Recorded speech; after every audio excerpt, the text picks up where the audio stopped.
September 22, 1996 ആ ദിവസത്തെ shooting കഴിഞ്ഞപ്പോൾ ആക്ട്രസ് അനുരാധ ഷൂട്ടിംഗ് സൈറ്റിൽ നിന്നും തന്റെ വീട്ടിലേക്ക് വരികയാണ്. വീട്ടിലെത്തിയ ശേഷം അനുരാധ തന്റെ ഭർത്താവിനും മകൾക്കും കഴിക്കാനുള്ള ഭക്ഷണം തയ്യാറാക്കുന്നതിന്റെ തിരക്കിലായി.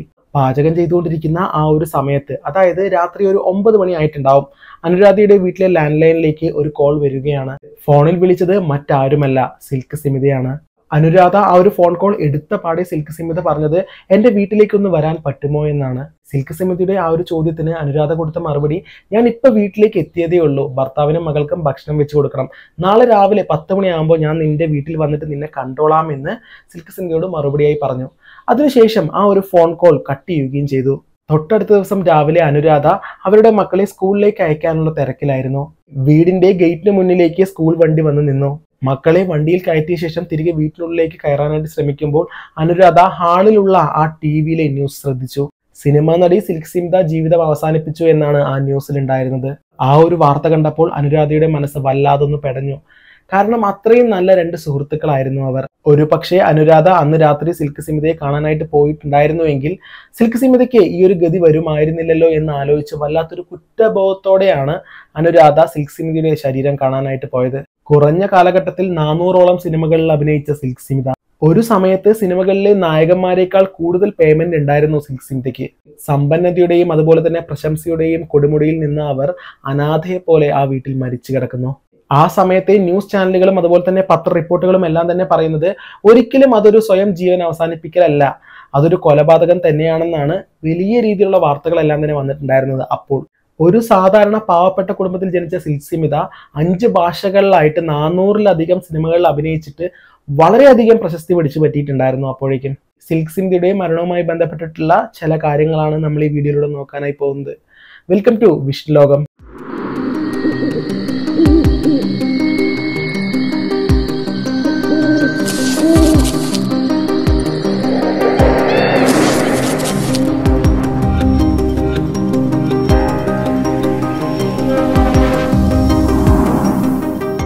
ഡിസംബർ 2, 1960 ആന്ധ്രാപ്രദേശിലെ ഏലൂർ എന്ന് പറയുന്ന സ്ഥലത്താണ് സിൽക്ക് സ്മിത ജനിക്കുന്നത്. വളരെ പാവപ്പെട്ട കുടുംബത്തിൽ ജനിച്ച സിൽക്ക് സ്മിതയുടെ യഥാർത്ഥ പേര് വിജയലക്ഷ്മി എന്നാണ്. സിൽക്ക് സ്മിതയ്ക്ക് നാഗേന്ദ്രബാബു എന്ന പേരിൽ ഒരു സഹോദരനുമുണ്ട്. സിൽക്ക് സ്മിതയുടെ അച്ഛൻ വളരെ ചെറുപ്പത്തിലെ തന്നെ അവരുടെ കുടുംബത്തെ ഉപേക്ഷിച്ചിട്ട് മറ്റൊരു സ്ത്രീയുടെ കൂടെ ജീവിക്കാനായി പോയി. സ്വന്തം അച്ഛൻ വളരെ ചെറുപ്പത്തിലെ തന്നെ അവരെ ഉപേക്ഷിച്ച് പോയത് കൊണ്ട് അവരുടെ പിന്നീട് അങ്ങോട്ടുള്ള കുടുംബജീവിതം എന്ന് പറയുന്നത് പട്ടിണി തന്നെയായിരുന്നു.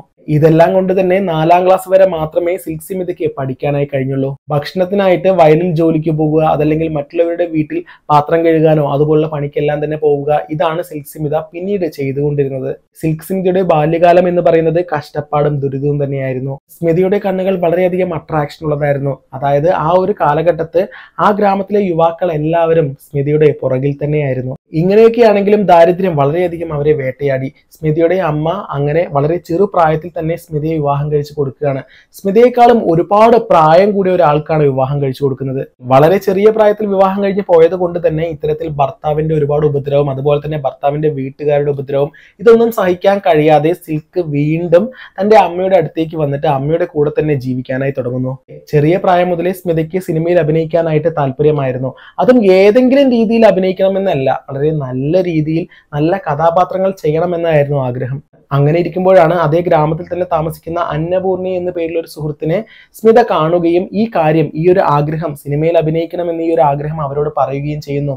അപ്പോഴാണ് അന്നപൂർണി സിൽക്കിനോട് ഒരു കാര്യം പറഞ്ഞത്, ചെന്നൈയിൽ എനിക്കൊരു സുഹൃത്തുണ്ട്, ആ സുഹൃത്ത് ഇപ്പോൾ സിനിമയിൽ അഭിനയിക്കുകയാണ്, ഞാൻ നിന്നെ അവളുടെ അടുത്തേക്ക് കൂട്ടി കൊണ്ടുപോകാമെന്ന് അന്നപൂർണി സിൽക്ക് സ്മിതയ്ക്ക് വാക്ക് കൊടുക്കുകയും ചെയ്തു. അങ്ങനെ അന്നപൂർണയും സിൽക്ക് സ്മിതയും കൂടിയിട്ട് ചെന്നൈയിലെത്തിയ ശേഷം ആ പറയുന്ന സുഹൃത്തിനെ നേരിട്ട് കാണുകയും ചെയ്തു. പക്ഷെ കണ്ട ഉടനെ തന്നെ അവർക്ക് സിനിമയിൽ ചാൻസ് ഒന്നും തന്നെ ലഭിച്ചില്ല. തുടർന്ന് ചെന്നൈയിലെ ജീവിത ചെലവുകളെല്ലാം തന്നെ തള്ളി നിൽക്കാനായിട്ട് സ്മിത ആദ്യം ചെയ്ത ജോലി വീട്ടുജോലികളാണ്. അങ്ങനെ വീട്ടുജോലികളെല്ലാം തന്നെ ചെയ്ത് സിൽക്ക് സ്മിത ചെന്നൈയിൽ തൽക്കാലം പിടിച്ചു നിന്നു. അതിനുശേഷം സിൽക്ക് സ്മിതയ്ക്ക് ലഭിച്ച ജോലി എന്ന് പറയുന്നത് മേക്കപ്പ് ചെയ്യുന്നവരെ സഹായിക്കുക എന്നതാണ്. ഇത് ടച്ചപ്പ് ചെയ്യാനായിട്ട് മേക്കപ്പ് എല്ലാം കൊണ്ടുപോകുമ്പോൾ കുടയെല്ലാം പിടിച്ച് കൂടെ പോവുക, അതുപോലെ തന്നെ ഈ മേക്കപ്പ് കിറ്റ് എല്ലാം തന്നെ പിടിച്ചുകൊണ്ട് അവരുടെ പുറകെ നടക്കുക, ഇതെല്ലാമായിരുന്നു സ്മിത രണ്ടാമതായി ചെയ്തത്. ഇതിനെല്ലാം ശേഷമാണ് തിരുപ്പതി രാജൻ എന്ന് പറയുന്ന സംവിധായകൻ സ്മിതയെ കാണുകയും സ്മിതയ്ക്ക് ആദ്യമായിട്ടൊരു അവസരം കൊടുക്കുന്നത്. അദ്ദേഹമാണ് സുമിത എന്നൊരു പേര് ആദ്യമായിട്ട് സിൽക്ക് സ്മിതയ്ക്ക് നൽകുന്നത്. അതിനുശേഷം 1979 വിനു ചക്രവർത്തി സിൽക്ക് സ്മിതയെ കാണുകയും അവരുടെ ആ ഒരു ഭംഗിയിൽ വളരെയധികം അട്രാക്റ്റഡ് ആവുകയും ചെയ്യുന്നു. സിൽക്ക് സ്മിതയുടെ കണ്ണുകൾക്ക് എന്തോ വല്ലാത്തൊരു മാജിക് ഉണ്ടെന്ന് വിനു ചക്രവർത്തി അന്ന് ശ്രദ്ധിച്ചിട്ടുണ്ടായിരുന്നു. അങ്ങനെ വണ്ടിച്ചക്രം എന്ന് പറയുന്ന സിനിമയിലെ ഒരു പാട്ടിന് ഡാൻസ് കളിക്കാനായിട്ട് അദ്ദേഹം ആവശ്യപ്പെടുകയും സിൽക്ക് സ്മിത അത് സമ്മതിക്കുകയും ചെയ്തു. വണ്ടിച്ചക്രം എന്ന സിനിമയിലെ സ്മിത ഡാൻസ് കളിച്ച ആ പാട്ട് വളരെയധികം ഹിറ്റ് ആവുകയാണ്. ആ സിനിമയും വളരെയധികം ഹിറ്റ് ആവുന്നു, ആ പാട്ടും വളരെയധികം പോപ്പുലർ ആവുന്നു. അതുകൊണ്ട് തന്നെ എല്ലാവരും സ്മിതയെ ശ്രദ്ധിച്ചു. സ്മിതയുടെ ഡാൻസും അതുപോലെ തന്നെ ബോഡി ലാംഗ്വേജും എല്ലാം തന്നെ എല്ലാവരുടെയും മനസ്സിൽ വല്ലാത്തൊരു ഹരം നൽകി. തുടർന്ന് അങ്ങോട്ട് ഒരുപാട് ഓഫറുകളാണ് സിൽക്ക് സ്മിതയെ തേടി വന്നത്. പക്ഷെ ഒരു കുഴപ്പമുണ്ട്, സിൽക്ക് സ്മിത ആഗ്രഹിച്ചത് ഒരു നല്ല നടി ആവാനായിട്ടായിരുന്നു. എന്നാൽ അവർക്ക് ലഭിച്ച ഓഫറുകളെല്ലാം തന്നെ ഇതുപോലെ ഓരോ ഫേമസ് ആയിട്ടുള്ള സിനിമകളിൽ ഡാൻസ് കളിക്കാൻ വേണ്ടിയിട്ട് മാത്രമായിരുന്നു. ഒരു നല്ല അഭിനേത്രിയായിട്ട് ഒരു സംവിധായകരും സിൽക്ക് സ്മിതയെ നോക്കി കണ്ടില്ല. അതിന് പകരം വളരെ സെക്സി ആയിട്ടുള്ള ഒരു ശരീരമുള്ള ഒരു സ്ത്രീ എന്ന രീതിയിലാണ് എല്ലാ ഡയറക്ടേഴ്സും സിൽക്ക് സ്മിതയെ നോക്കി കണ്ടത്. സിനിമയിൽ ആഗ്രഹിച്ച റോളുകൾ ഒന്നും തന്നെ കിട്ടിയില്ലെങ്കിലും കിട്ടിയ അവസരം അവർ മാക്സിമം ഉപയോഗിച്ചിട്ടുണ്ടായിരുന്നു. അതൊന്നും തന്നെ അവർ പാഴാക്കി കളഞ്ഞില്ല. അവർക്ക് ലഭിച്ച ഡാൻസിന്റെ വേഷമാണെങ്കിൽ കൂടിയും അത് വളരെ മികച്ചതാക്കാനായിട്ട് അവർ ശ്രദ്ധിച്ചു. ഇങ്ങനെയാണ് മലയാളം, തെലുങ്ക്, കന്നഡ, തമിഴ് തുടങ്ങിയ പല ഭാഷകളിലും അവർക്ക് ധാരാളം സിനിമകൾ ലഭിക്കുന്നത്. എന്തായാലും തുടർന്ന് അങ്ങോട്ട് സിൽക്ക് സ്മിതയുടെ ഡാൻസ് കാണാൻ വേണ്ടി മാത്രമായിട്ട് ആളുകൾ തിയേറ്ററിലേക്ക് വരാനായി തുടങ്ങി. ഇത്തരത്തിൽ സിൽക്ക് സ്മിതയെ ഒരുപാട് പേർക്ക് ഇഷ്ടമായിരുന്നുവെങ്കിലും ഒരു പക്ഷെ അതൊരു ശാപമാണ് എന്ന് കൂടെ നമുക്ക് പറയാനായിട്ട് പറ്റും. ആ പാട്ടുകളും ഡാൻസുകളും എല്ലാം തന്നെ ആസ്വദിക്കുന്ന എല്ലാവരുടെയും കണ്ണുകൾ സിൽക്ക് സ്മിതയുടെ ശരീരത്തിൽ മാത്രമായിരുന്നു. നല്ലൊരു അഭിനേത്രി ആവണം എന്ന സിൽക്ക് സ്മിതയുടെ ആഗ്രഹം ഇവിടം വെച്ച് തന്നെ നശിച്ചില്ലാതായി പോവുകയാണ്. അങ്ങനെ ദിവസങ്ങൾ വീണ്ടും മുന്നോട്ട് പോയിക്കൊണ്ടിരിക്കുമ്പോൾ ഭാരത് രാജ സിൽക്ക് സ്മിതയെ കുറിച്ച് കൂടുതലായിട്ട് അറിയുന്നു. സിൽക്ക് സ്മിതയെ കണ്ട സമയത്ത് തന്നെ ഭാരത് രാജയ്ക്കും സിൽക്ക് സ്മിതയുടെ കണ്ണുകളാണ് കൂടുതലായിട്ട് ഇഷ്ടപ്പെട്ടത്. സിൽക്ക് സ്മിതയ്ക്ക് നല്ല ചില റോളുകൾ കൊടുക്കണമെന്ന് വിചാരിച്ചിട്ട് ഭാരത് രാജ സിൽക്ക് സ്മിതയോട് തന്റെ ഓഫീസിലേക്ക് വരാനായിട്ട് പറയുകയാണ്. ഓഫീസിൽ എത്തിയ ശേഷം സിൽക്ക് സ്മിതയ്ക്ക് മുന്നിലായിട്ട് വെച്ച് നീട്ടിയത് ഒരു സാരിയാണ്. ഈ സാരി ഉടുത്തിട്ട് വരൂ എന്ന് പറഞ്ഞപ്പോൾ സിൽക്ക് സ്മിത സാരി എല്ലാം തന്നെ ധരിച്ചിട്ട് മുന്നിലേക്ക് വന്നു. അതിനുശേഷം സിൽക്ക് സ്മിതയ്ക്ക് പറയാനായിട്ട് ചില ഡയലോഗുകൾ അദ്ദേഹം പഠിപ്പിച്ചു കൊടുക്കുകയാണ്. ഭാരത് രാജ സിൽക്ക് സ്മിതയോട് ഒരു സിറ്റുവേഷൻ പറയുന്നു. ആ ഒരു സിറ്റുവേഷൻ അനുസരിച്ചിട്ട് അഭിനയിച്ച് കാണിക്കാനാണ് അദ്ദേഹം ആവശ്യപ്പെട്ടത്. അദ്ദേഹം പറഞ്ഞ സിറ്റുവേഷൻ ഇതാണ്: നീ ഒരു ക്രിസ്തീയ കുടുംബത്തിൽ ജനിച്ച സ്ത്രീയാണ്. നിന്റെ ഭർത്താവ് നിന്റെ കൺമുന്നിൽ വെച്ച് തന്നെ നിന്റെ വീട്ടിലെ വേലക്കാരിയുടെ അടുത്തേക്ക് പോകുന്നത് നീ കാണുന്നു. ഇങ്ങനെ കാണുന്ന സമയത്ത് നീ ഭർത്താവിനോട് ചോദിക്കുകയാണ്, ഞാനും നിങ്ങളുടെ മുന്നിലൂടെ ഇത്തരത്തിലൊരു വേലക്കാരന്റെ അടുത്തേക്ക് പോയി കഴിഞ്ഞാൽ നിങ്ങളുടെ അവസ്ഥ എന്തായിരിക്കും എന്നുള്ള ആ ഒരു ചോദ്യം, ആ ഒരു ഇമോഷൻസ്, ആ ഒരു ആക്ടിങ് കാണിക്കണമെന്നാണ് അദ്ദേഹം സിൽക്ക് സ്മിതയോട് ആവശ്യപ്പെട്ടത്. വളരെ ഭംഗിയായിട്ട് തന്നെ സിൽക്ക് സ്മിത അദ്ദേഹത്തിന്റെ മുന്നിൽ അത് ചെയ്ത് കാണിച്ചു കൊടുത്തു. അങ്ങനെ അയാൾ സിൽക്ക് സ്മിതയെ വളരെയധികം പ്രശംസിക്കുകയും ചെയ്തു. അതിനുശേഷം 1981 അലൈക്കൽ ഓയ്വതില് അങ്ങനെ ഒരു സിനിമയിലെ ഒരു നല്ലൊരു കഥാപാത്രം സിൽക്ക് സ്മിതയ്ക്ക് ലഭിച്ചിട്ടുണ്ടായിരുന്നു. വളരെ ഭംഗിയായിട്ട് തന്നെ അത് അവർ അഭിനയിച്ചിട്ടുമുണ്ട്. പക്ഷേ ഇങ്ങനെയൊക്കെ അഭിനയിച്ചിട്ട് വലിയ രീതിയിൽ പെർഫോം ചെയ്തെങ്കിൽ കൂടിയും ആളുകൾക്ക് ഇപ്പോഴും സിൽക്ക് സ്മിതയിൽ നിന്നും വേണ്ടത് അവരുടെ ആ ഡാൻസ് ആണ്. സ്മിതയുടെ ഡാൻസ് ഉണ്ടെങ്കിൽ പടം കാണാനായിട്ട് ആളുകൾ കയറും എന്നുള്ള ആ ഒരു വിചാരം ഉള്ളത് കൊണ്ട് തന്നെ എല്ലാവരും വീണ്ടും സ്മിതയെ അപ്രോച്ച് ചെയ്യുന്നത് ആ ഡാൻസിന് വേണ്ടിയിട്ടാണ്. ആ കാലഘട്ടത്തെയും വലിയ സൂപ്പർ സ്റ്റാർ ആയിരുന്ന മോഹൻലാൽ, മമ്മൂട്ടി, രജനി, കമൽ, ചിരഞ്ജീവി തുടങ്ങിയ ആളുകളുടെ കൂടെ എല്ലാം തന്നെ ഈ പറയുന്ന ഡാൻസുമായിട്ട് സിൽക്ക് സ്മിത എത്തിയിട്ടുണ്ട്. സിൽക്ക് സ്മിതയുടെ ഒരു നേച്ചർ എന്ന് പറയുന്നത് അങ്ങനെ അധികമായിട്ടൊന്നും തന്നെ സംസാരിക്കില്ല. വളരെ സ്ട്രേഞ്ച് ആയിട്ടുള്ള ആളുകൾ കൂടുതൽ കാണാനായിട്ട് വരുന്ന സമയത്ത് അവോയ്ഡ് ചെയ്ത് വിടാറാണ് പതിവ്. ആ കാലഘട്ടത്തെ ഒരു മാധ്യമ പ്രവർത്തകൻ സിൽക്ക് സ്മിതയോട് ഒരു ചോദ്യം ചോദിക്കുന്നുണ്ട്: നിങ്ങൾ എന്താണ് ഇങ്ങനെ എല്ലാവരോടും സംസാരിക്കാതെ ഇരിക്കുന്നത്? അഹങ്കാരി എന്നാണ് പൊതുവെ നിങ്ങളെ എല്ലാവരും വിളിക്കുന്നത്. അത് എന്തുകൊണ്ടാണ് ഇത്തരത്തിൽ ആളുകളോട് പെരുമാറുന്നത് എന്ന് സിൽക്ക് സ്മിതയോട് ചോദിച്ച സമയത്ത് അവർ പറഞ്ഞ മറുപടി: ഞാൻ ആരോടെങ്കിലും കുറച്ച് ഫ്രീ ആയി സംസാരിച്ചു കഴിഞ്ഞാൽ അവർ അടുത്തതായി നോക്കുന്നത് എൻ്റെ ശരീരത്തെയാണ്, എന്നെ ലഭിക്കുമോ എന്നാണ്. ഇത് പേടിച്ചിട്ടാണ് ഞാൻ ആരോടും അധികം സംസാരിക്കാത്തത്, ആരോടും അടുത്ത് ഇടപഴകാത്തത് എന്നാണ് സിൽക്ക് സ്മിത പറയുന്നത്. ഇതെല്ലാം കൊണ്ട് തന്നെ എനിക്ക് അടുത്ത സുഹൃത്തുക്കൾ വളരെ കുറവാണെന്നും അവർ അന്ന് പറഞ്ഞിട്ടുണ്ടായിരുന്നു. ഇത് മാത്രമല്ലാതെ വളരെയധികം സ്ട്രേഞ്ച് ആയിട്ടുള്ള ഒരു കാര്യം കൂടെ അവർ പറഞ്ഞിട്ടുണ്ടായിരുന്നു.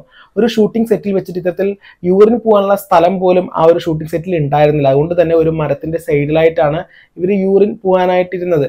അപ്പോൾ അങ്ങനെ ഇരുന്നിട്ട് അവർ ജസ്റ്റ് എഴുന്നേൽക്കുന്ന സമയത്ത് അവർ പുറകിലേക്ക് നോക്കിയപ്പോൾ ഒരുപാട് ആളുകൾ അവിടെയുള്ള ആ പാറകളുടെ സൈഡിൽ വല്ലാത്തൊരു കാമാർത്തി പോലെ ഇവരെ വളരെ രൂക്ഷമായിട്ട് നോക്കിക്കൊണ്ടിരിക്കുന്ന ആ ഒരു കാഴ്ച ഇവർ കണ്ടു എന്ന് പറയുന്നു. ഇങ്ങനെ അവർ നോക്കിക്കൊണ്ടിരിക്കുന്ന ആ ഒരു സമയത്ത് സ്മിതയ്ക്ക് വല്ലാത്തൊരു പേടി തോന്നിയിട്ടുണ്ടായിരുന്നു എന്നും അവർ പറഞ്ഞിട്ടുണ്ടായിരുന്നു. സ്മിതയുടെ കീഴിൽ ജോലി ചെയ്യുന്ന എല്ലാവരോടും വളരെയധികം സ്നേഹത്തോടെയാണ് സ്മിത എപ്പോഴും സംസാരിക്കാറുള്ളത്. അത് മാത്രമല്ലാതെ എല്ലാവർക്കും ഭക്ഷണം പാചകം ചെയ്ത് കൊടുക്കാൻ വല്ലാത്തൊരു ഇഷ്ടമാണ് സ്മിതയ്ക്കെന്നും എല്ലാവരും പറയുന്നുണ്ട്. സ്മിത ജനിച്ചു വളർന്ന ഗ്രാമത്തിൽ ഒരുപാട് പാവപ്പെട്ട കുടുംബങ്ങളുണ്ട്. അവർക്ക് ഉണ്ടായ ആ ചെറിയ സ്ഥലങ്ങൾ പോലും പണയപ്പെടുത്തിയിട്ടാണ് ഭക്ഷണത്തിനുള്ള വക പോലും കണ്ടിട്ടുണ്ടായിരുന്നത്. അതുകൊണ്ട് തന്നെ സ്മിത ഫിനാൻഷ്യലി കുറച്ച് മെച്ചപ്പെട്ട സമയത്ത് അവർക്കെല്ലാം ധാരാളം പണം കൊണ്ടുപോയി കൊടുക്കുകയും അവരുടെ ഈ പറയുന്ന സ്ഥലത്തിന്റെ പ്രമാണങ്ങളെല്ലാം തന്നെ തിരിച്ച് മേടിച്ചു കൊടുക്കുകയും എല്ലാം തന്നെ ചെയ്തിട്ടുണ്ട്. സ്മിതയിലേക്ക് പണവും പ്രശസ്തിയും ഒരുപാട് ഒഴുകി വന്നിട്ടുണ്ടായിരുന്നുവെങ്കിലും അവരുടെ ഉള്ളിന്റെ ഉള്ളിൽ ഒരു വിങ്ങലായിരുന്നു ഉണ്ടായിരുന്നത്. അതായത് അവർ എന്താണോ ആഗ്രഹിച്ചത് അതല്ല അവർക്ക് സിനിമയിൽ നിന്നും ലഭിച്ചത്. അങ്ങനെ ഒരു സമയത്ത് പണവും വേണ്ട, പ്രശസ്തിയും വേണ്ട, മനസമാധാനമുള്ള ഒരു ജീവിതം മതി എനിക്കെന്ന് പറഞ്ഞിട്ട് അവർ ഒരു കുടുംബ ജീവിതത്തിലേക്ക് കിടക്കാനായിട്ട് ശ്രമിച്ചിട്ടുണ്ടായിരുന്നു. ഇങ്ങനെയാണെങ്കിൽ കൂടിയും 1990 കാലഘട്ടത്തിൽ ആന്ധ്രയിലുള്ള ഒരു ഡോക്ടറുമായിട്ട് സ്മിതയ്ക്ക് ബന്ധമുണ്ട് എന്നാണ് യാഥാർത്ഥ്യം എന്ന് പറഞ്ഞിട്ട് ന്യൂസ് ചാനലുകളിൽ വാർത്തകൾ വന്നിരുന്നു. സിൽക്ക് സ്മിതയുടെ കാർഡ് ഷീറ്റ് എല്ലാം തന്നെ അലോ ചെയ്തിരുന്നത് ആ ഡോക്ടറായിരുന്നു. എന്തിനേറെ സിൽക്ക് സ്മിതയുടെ സ്വത്തുക്കൾ പോലും കൺട്രോൾ ചെയ്തിരുന്നത് ആന്ധ്രയിലുള്ള ആ ഒരു ഡോക്ടറാണ്. ജീവിതത്തിൽ മറ്റാരെയും വിശ്വസിക്കാതിരുന്ന സിൽക്ക് സ്മിത 2 മക്കളുള്ള ആ ഡോക്ടറെയാണ് വിശ്വസിച്ചിട്ടുണ്ടായിരുന്നത്. എന്തായാലും ആ ഡോക്ടറും ഡോക്ടറിന്റെ ചില ഫ്രണ്ട്സും എല്ലാം ചേർന്നിട്ട് സിൽക്ക് സ്മിതയ്ക്ക് ചില ബുദ്ധികളെല്ലാം തന്നെ ഉപദേശിച്ചു കൊടുത്തിട്ടുണ്ടായിരുന്നു, ചില സിനിമ പ്രൊഡ്യൂസ് ചെയ്യാനായിട്ട്. അത് കേട്ടിട്ട് സിൽക്ക് സ്മിത പ്രൊഡ്യൂസ് ചെയ്യുകയും ചെയ്തു. പക്ഷെ അവർ പ്രൊഡ്യൂസ് ചെയ്ത സിനിമകളെല്ലാം തന്നെ 8 നിലയിൽ പൊട്ടി. സിൽക്ക് സ്മിതയുടെ ഒരുപാട് പണം ആ വഴിക്ക് പോയി. തുടർന്ന് അങ്ങോട്ട് ജീവിതവും സാമ്പത്തിക സ്ഥിതിയും വളരെയധികം മോശമായി പോയിക്കൊണ്ടിരിക്കുമ്പോൾ സ്മിത തിരിച്ചറിയുകയാണ് തന്നെ എല്ലാവരും ചേർന്നിട്ട് പറ്റിക്കുകയാണെന്ന്. തൻ്റെ പണവും ശരീരവും മാത്രമേ എല്ലാവർക്കും ആവശ്യമുള്ളൂ, അതല്ലാതെ തന്നെ സ്നേഹിക്കാനായിട്ട് ആർക്കും ഇഷ്ടമല്ല എന്നും അവർ ഇടയ്ക്കിടയ്ക്ക് അവരുടെ സുഹൃത്തുക്കളോട്, അവരുടെ വളരെ ചുരുക്കം ചില സുഹൃത്തുക്കളോട് പറയാറുണ്ടായിരുന്നു. സിൽക്ക് സ്മിത വളരെയധികം വിഷമത്തിലായിരുന്ന, വളരെയധികം മനപ്രയാസത്തിലായിരുന്ന കാലഘട്ടമായിരുന്നു 1996 കാലഘട്ടം. ആ ഒരു കാലഘട്ടത്തിൽ സിൽക്ക് സ്മിതയ്ക്ക് ഉണ്ടായിരുന്ന ഏക ഫ്രണ്ടാണ് അനുരാധ എന്ന് പേരുള്ളത്. ആ ഒരു കാലഘട്ടത്ത് അനുരാധയും സിൽക്ക് സ്മിതയും എപ്പോഴും വഴക്കാണ് എന്നാണ് പത്രങ്ങളിലെല്ലാം തന്നെ വന്നിട്ടുണ്ടായിരുന്നത്. എന്നാൽ ഉള്ളിന്റെ ഉള്ളിൽ അവർ രണ്ടുപേരും നല്ല സുഹൃത്തുക്കളായിരുന്നു. സെപ്റ്റംബർ 17, 1996 സിൽക്ക് സ്മിതയുടെ അമ്മ തനിയെ ജീവിച്ചു വരുന്ന തന്റെ മകളുടെ അടുത്ത് പോയിട്ട് കുറച്ചു കാലം ഇരിക്കണം എന്ന് പറഞ്ഞിട്ട് സിൽക്ക് സ്മിതയുടെ കൂടെ കുറച്ചു കാലം താമസിച്ചിട്ടുണ്ടായിരുന്നു.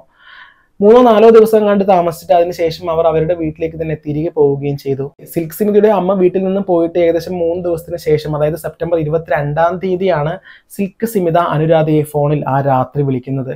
ഒരുപക്ഷെ മനസ്സ് വല്ലാത്തൊരു കടലായിട്ട് ഒലഞ്ഞുകൊണ്ടിരിക്കുന്ന ഒരു സമയത്തായിരിക്കണം സിൽക്ക് സ്മിത അനുരാധയെ ഒരു മാനസിക ആശ്വാസത്തിനായിട്ട് വിളിച്ചിട്ടുണ്ടാവുക. ആ സമയത്ത് ഒരു പക്ഷെ അവർ പോയിട്ടുണ്ടെങ്കിൽ തീർച്ചയായിട്ടും സിൽക്ക് സ്മിതയ്ക്ക് ഒന്നും സംഭവിക്കില്ലായിരിക്കാം. എന്നാൽ അവരുടെ മനസ്സിൽ എന്ത് തോന്നിയിട്ടുണ്ടായിരുന്നു എന്നറിയില്ല. നാളെ രാവിലെ വരാമെന്ന് അനുരാധ പറഞ്ഞത് കേട്ട ശേഷം അവർ അവരുടെ ജീവിതം സ്വയം അവസാനിപ്പിക്കുകയായിരുന്നു. സാരിയിൽ അഴിഞ്ഞു പോവാത്ത ഒരു കെട്ടുണ്ടാക്കിയിട്ട് അത് തലയിലൂടെ ഇട്ട് ഫാനിൽ കെട്ടിയിട്ടാണ് അവർ അവരുടെ ജീവിതം അവസാനിപ്പിച്ചത്. തൊട്ടടുത്ത ദിവസം രാവിലെ സിൽക്ക് സ്മിത വളരെയധികം ഇഷ്ടപ്പെട്ടു എന്ന് പറയുന്ന ആന്ധ്രാപ്രദേശിലെ ആ ഒരു ഡോക്ടറിന്റെ മകൾ സ്മിതയുടെ റൂമിൽ വന്ന് നോക്കുന്ന സമയത്താണ് ഇത്തരത്തിൽ സ്മിത തൂങ്ങി നിൽക്കുന്ന കാഴ്ച കാണുന്നതും അവർ വല്ലാതെ ഞെട്ടിത്തരിച്ചു പോകുന്നതും.